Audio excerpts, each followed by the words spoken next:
ratio by signing 2 PPAs of 750, as I can see in the headlines of the graphic. It's a clear vindication and a confirmation of the wise decision by the NDC led by President John GHANAMP.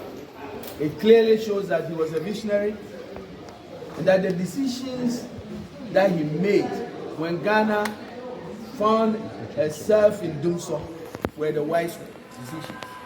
And let me take you back. Among other reasons, one of the main reasons why Ghana went into doomsday during those periods of NDC is that for the 8 years that the NPP was in power, they failed to basically plan properly when it comes to power additions. On an annual basis, this country's economy is expanding, industries are rising up. So if you can see, on an annual basis, there is a need for at least 200 megawatts. The NPP for 8 years failed to address that.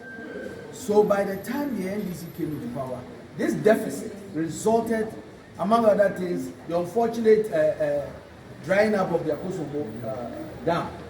And then we had a crisis that we all termed doomsday. It took a lot to do, but what happened was that President Mahama and President John Mills, may so rest in peace, decided that we have to address this problem. And so we took a systematic step. One, to increase power generation capacity, and also to address the issue of fuel. If you saw the steps we took by bringing Ghana to the gas era, by establishing the Tuabo plant and the ENI gas project, was to address that. And then a formula for financial solution.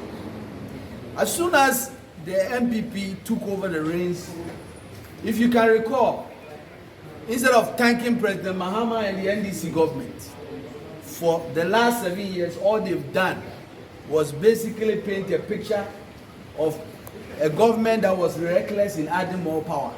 If you recall, they said that PPAs were oversubscribed, and that's the reason why we are in debt. Today, with the decision by the NPP government that annually we are increasing power and there's the need for power additions. In fact, the Ministry of Energy just announced a 750 megawatt PPA signed. I ask a question from their slumber.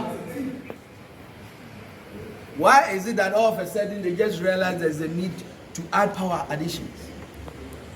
It is important we understand that we take decisions in the national interest. We've even been cautioning them since they started making that noise, that please don't say that, because a country like ours need power, need industries. This is a government that has been throwing slogans about big industries. Where are you going to get the power? Sadly, for the last 7 years, we cannot point to one power addition. In their 7 years, in the last year of this administration, all of a sudden, they are panicking to add power additions. We want to state it clearly that this is a vindication of the wise decisions by the NDC government. All the power plants that were brought over 1,000 were the result of the stability we've seen in the last 7 years. And so the people of Ghana must now begin to ask the NPP question, what has happened? Ask them tough questions. We just told us a year ago that we have oversubscribed PPAs and all of that. You are negotiating to bring them down and all sorts of things. In fact, we should even ask the question, these PPAs that have been signed, guess what? They are take or pay agreements. Because this is the truth. Nobody in his right mind will come and invest over 500 million when he knows that he's producing the power to a country where the ultimate off-taker is ECG, which is indebted. You think he won't have guarantees to collect his money? So why is it that they couldn't even sign PPAs that are not take or pay? Ladies and gentlemen, I bring this all to let you know that this government has serious credibility issues. When it comes, they talk from both sides of their mouth. And you as journalists must begin to challenge them. Today, they have vindicated the NDC. Thank you very much.